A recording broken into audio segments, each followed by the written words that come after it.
আসসালামু আলাইকুম, কেমন আছেন সবাই? আশা করি সবাই ভালো আছেন। আজকে আমি আপনাদের একটি ভ্যানিলা কেক ডেকোরেশন করে দেখাবো। এই কেকটি একটি 2 পাউন্ডের কেক ছিল। তো চলুন ডেকোরেশনটা শুরু করি। এটা 2 পাউন্ড একটা ভ্যানিলা কেক। কেকটাকে আমি মোল্ড আউট করে নিব। কেকটা আমি বাটিতে বেক করে নিয়েছি, মোল্ডে বেক করে নিই। এবারে কেকটাকে আমি মোল্ড আউট করে নিব। কেকের উপরে বেকিং পেপারটা আমি সরিয়ে দিব। এবারে কেকটাকে আমি 3টা লেয়ারে স্লাইস করে নিব। আপনারা চাইলে এটা 4টা লেয়ারেও স্লাইস করে নিতে পারবেন।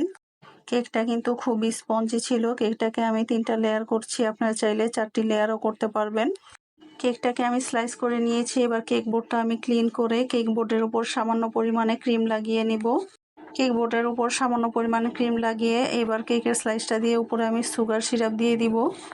পুরো লেয়ারটাতে খুব ভালো করে সুগার সিরাপ দিয়ে দিতে হবে। এবার একটা পাইপিং ব্যাগের সাহায্যে আমি কেকের লেয়ারটাতে খুব ভালো করে ক্রিম দিয়ে কভার করে নিব। পাইপিং ব্যাগের সাহায্যে ক্রিম দিয়ে কভার করে নিলে কেকের লেয়ারে ক্রিমটা সমানভাবে হয়। কেকের লেয়ারটা আমি খুব ভালো করে ক্রিম দিয়ে কভার করে নিয়েছি। এবার একটা প্যালেট নাইফ দিয়ে কেকের ক্রিমটাকে আমি স্প্রেড করে দিব। কেকের লেয়ারটাতে আমি ক্রিম দিয়ে কভার করে নিয়েছি। এবার আমি উপরের লেয়ারটা বসিয়ে দিব। এবার এই লেয়ারটাতেও আমি খুব ভালো করে সুগার সিরাপ দিয়ে দিব। পুরা লেয়ারটাতে খুব ভালো করে সুগার সিরাপ দিয়ে দিয়েছি। এবার আমি ক্রিম দিয়ে কভার করে নিব। এই লেয়ারটাতেও ক্রিমটা খুব ভালো করে সমান করে ছড়িয়ে দিতে হবে। এই কেকটা তৈরি করার সময় এত গরম ছিল যে কেকটা তৈরি করতে আমার অনেক বেশি কষ্ট হয়েছিল। কেকের ক্রিমটা কিছুতেই স্টিফ রাখতে পারছিলাম না, এতটা গরম ছিল। আর কেকটা বানাতে আমার প্রচণ্ড কষ্ট হয়েছিল। অনেক কেক বানিয়েছি, এই কেকটা বানানোর মতো কষ্ট কোনো কেকেই হয়নি। এই কেকটা বানাতে আমার অনেক পরিমাণ কষ্ট হয়েছে। এই লেয়ারটাতেও আমি খুব ভালো করে ক্রিম দিয়ে দিয়েছি। এবার উপরের লেয়ারটা বসিয়ে দিব। এবারে কেকের উপরের লেয়ারটাকে আমি ক্রিম দিয়ে ক্রাম কোটিং করে নিব। এই কেকটা আমি আমার ভাইয়ের ছেলের জন্য বানিয়েছি। কেকের ডিজাইনটা একরকম হওয়ার কথা ছিল, কিন্তু কেকের ডিজাইনটা গরমের কারণে আমার অন্যরকম করতে হয়েছে।